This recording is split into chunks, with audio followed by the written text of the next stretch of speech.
Hey guys, and welcome to the first episode of Which So-and-so Girls Would I Marry? If you already know which so-and-so girls would I sleep with, it's the same basic premise, but instead of saying which girls from anime or games I would have sex with, I'll be saying, as the title suggests, which ones I would marry. I asked you guys in the community tab what you thought of this idea, and several of you said you'd like me to do it, so I'm gonna do it. I should probably make one thing clear though. YouTuber Obi Guanch, or however you pronounce it, said, I feel like every video of the series is going to be Azusa, lol. So let me say right now that yes, Azusa is the one fictional character above all others who I'd most want to marry. But she is not the only character. There are others who I would be more than happy tying the knot with, namely my top favorites. So we're gonna go on this adventure together and see which characters I'd like as my wife. The same guidelines apply though. First, this is just for fun. Second, we're going to pretend that the girls and I are the same age. Specifically, we're going to set their ages, especially the child or child-looking characters, to 20 years old, unless they are already at or over that age, since for this series, personality is of prime importance. And third, I would not expect most of these characters to want to marry me. So let's head back to the beginning and kick things off with Too Hard 1. Akari Kamigishi. Absolutely. So damn sweet. She'd make an amazing wife.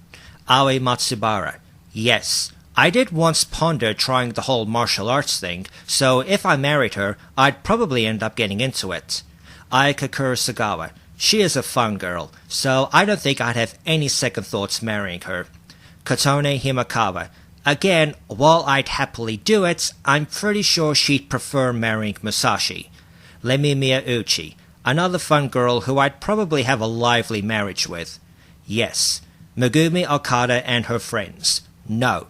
They lighten up a little bit eventually, but their behavior towards Tomoko was appalling, and I have no interest marrying someone like that. Multi, definitely the cutest of the girls.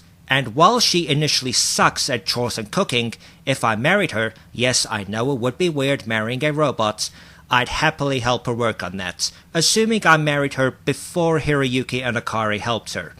Ryo Hinayama. It's still a little hard to tell what kind of person she is given her limited screen time, but she did seem fun and sweet, so she gets a yes. Sarika Kurosawa. While I myself do not dabble in occult stuff, I still love Sarika, and I would have absolutely no issue with her continuing that stuff at home. She gets a definite yes. Sirio. Unlike Multi at the start, Sirio apparently does very well at chores, if my memory is correct. So in that regard, she'd make a great housewife. But while I don't mind the fact that she's more serious and quiet, I think I'd want to marry someone who smiles at least sometimes. So I'm giving her a no. Shiho Nagaoka. Definitely not. I don't hate her in the slightest, but her personality kinda rubs me the wrong way, and she would really get on my nerves. Tomoko Hoshina. Similar to Sirio, she'd probably make a good housewife in terms of domestics, assuming she has some skills in cooking and cleaning, but the fact that she doesn't really smile would kinda put a damper on things, so I'll give her a maybe. Yoshie Sakashita. Pretty hostile towards Aoi initially, and I'm not really a fan of girls like that, even though she does lighten up a bit after her spar with Aoi, so she gets a no. And that ends this episode. Let me know in the comments section which Too Hard girls you would marry, and stay tuned for the next episode. Again, not covering Too Hard 2. As always, please rate, comment, and subscribe. Don't forget to follow me on Twitter. Feel free to come join me on Discord. Consider backing me on Patreon. And remember to stay chilled.